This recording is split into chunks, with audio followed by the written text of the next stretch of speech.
குழந்தைங்களே, இன்னைக்கு மார்கழி மாதத்துடைய 2வது நாள். நம்ம 2வது பாசுரத்தை பார்க்க போகிறோம். அதுக்கு முன்னாடி உங்களுக்கு கோதையை பற்றி ஒரு சின்ன விஷயம் சொல்ல போகிறேன். கோதையுடைய வளர்ப்பு தந்தை விஷ்ணு சித்தர். அவர் தான் பின்னால் பெரியாழ்வார்ல சொல்கிறாங்க. அவர் ஸ்ரீவில்லிபுத்தூரில் இருக்கிற கோவிலில் பூக்களை எல்லாம் தொடுத்து மாலையாக பண்ணி அதை இறைவனுக்கு சமர்ப்பித்து அப்படி சேவை பண்ணிகிட்ருக்கார், கடவுள் சேவை பண்ணிகிட்ருக்கார். அவர் ஒரு நாள் நந்தவனத்துக்கு போகிறார், பூ பறிக்கிறதுக்கு போகிறார். பூ பறிச்சுட்டு இருக்கும்போது துளசி செடிக்கிட்ட ஏதோ ஒரு குழந்தையுடைய முனகல் சத்தம் மாதிரி கேட்குது. அங்கே போய் பார்த்தா அங்கே ஒரு குழந்தை இருக்குது. அந்த குழந்தை யாரோட குழந்தைன்னு தெரியல, அது எப்படி அங்கே வந்ததுன்னு தெரியல. சுத்தம் முத்தம் பார்க்குறார், எல்லாரையும் கேட்டு கேட்டு பார்க்குறார். அது யாரோட குழந்தைன்னே தெரியல, அந்த குழந்தை எப்படி வந்ததுன்னு தெரியல. சரி, நமக்கு குழந்தை இல்லை, இது கடவுளே நமக்காக பார்த்து கொடுத்த கிஃப்ட் அப்படின்னு நினச்சி அந்த குழந்தைய தன்னுடைய குழந்தையாகவே வளர்க்கிறார். அவளுக்கு கோதைன்னு பேர் வைக்கிறார்.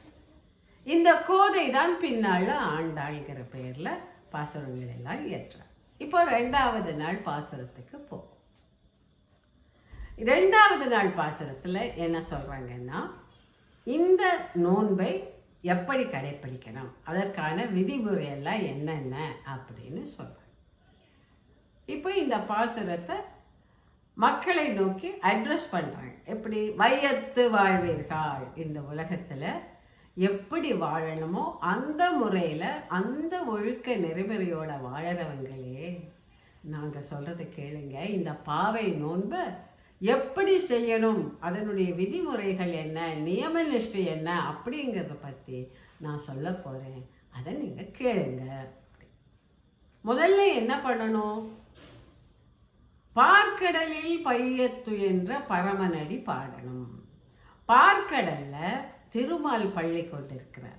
எது மேலே பள்ளி கொண்டிருக்கிறார்? ஆதிசேஷன் என்கிற பாம்பு படுக்கையாக சுருண்டிருக்கு, அது மேலே பள்ளி கொண்டிருக்கிறார். பள்ளி கொண்டிருக்கிற பரமனை துதித்து பரமன் அடிப்பாடி. அதற்கப்புறம் நாங்கள் நாளை காலை நீராடினால் நெய்யுண்ணோம் பால் உண்ணோம். அந்த விரதத்தினுடைய கட்டுப்பாடுகள். காலையில் நீராடி முடிச்ச உடனே பரமனுடைய அடியை பாடி அதற்கு பிறகு என்ன பண்ணுவோம், நெய்யும் பாலும் எங்கள் உணவில் சேர்த்துக்க மாட்டோம். அதுக்கப்புறம் பெண்கள்லாம் சாதாரணமாக என்ன பண்ணுவாங்க, குளிச்ச உடனே ட்ரெஸ் பண்ணிப்பாங்க, மேக்கப் போட்டுப்பாங்கல்ல.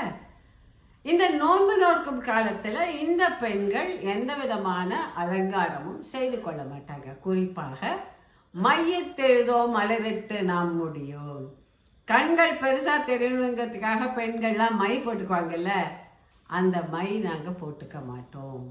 பூக்களை எல்லாம் தொடுத்து தலையில் சூடிக்க மாட்டோம். ஏன்னா நாங்கள் ரொம்ப கட்டுப்பாடோட தவக்கோலத்தில் இருந்து இந்த நோன்பை நோக்க போகிறோம். அப்புறம் என்னெல்லாம் செய்ய மாட்டோம், செய்யாதன செய்யும். பெரியவங்க எந்தெந்த காரியங்களை எல்லாம் செய்யக்கூடாதுன்னு சொல்லியிருக்காங்களோ அந்த காரியங்களை எல்லாம் செய்ய மாட்டோம். அப்புறம் கோள் சொல்ல மாட்டோம், புறம் சொல்ல மாட்டோம். 2 பெண்கள் சேர்ந்தாங்கன்னா அடுத்தவங்களை பற்றி வம்பு பேசுவாங்க இல்லையா, நாங்கள் வம்பெல்லாம் பேச மாட்டோம், ஒருத்தரை பற்றி புறம் கூற மாட்டோம், கோள் சொல்ல மாட்டோம். இந்த கெட்ட பழக்கங்கள் எதையும் கை கொள்ள மாட்டோம், மேற்கொள்ள மாட்டோம். அப்புறம் எங்களிடம் இருப்பதை பகிர்ந்து உண்போம். இப்போ சொல்கிறோம்ல ஷேர், அது மாதிரி எங்களிடம் என்ன இருக்கிறதோ அதை பகிர்ந்து உண்போம். எந்த அளவுக்கு பகிர்ந்து உண்போம், பிச்சை போடுவதற்கு இனிமேல் பிச்சைக்காரங்களே இல்லை, அந்த அளவுக்கு இல்லைங்கிற அளவுக்கு எல்லாருக்கும் நாங்கள் கொடுப்போம். அப்படி கொடுத்து இந்த உலகத்தில் எப்படி வாழணுமோ அப்படி வாழ்வாங்கு வாழ்வதற்கு உன்னுடைய அருள் தேவை அப்படின்னு இந்த 2வது நாளில் இந்த பெண்கள் இந்த பாசுரத்தை பாடுறாங்க. ஸோ இந்த பாடல் மூலம் இந்த நோன்பை கடைப்பிடிக்க என்னென்ன செய்ய வேண்டும் என்கிற வழிமுறைகளை ஆண்டாள் இந்த பாடலில் சொல்கிறாங்க. நாளைக்கு 3வது பாடலோட உங்களை சந்திக்கிறேன்.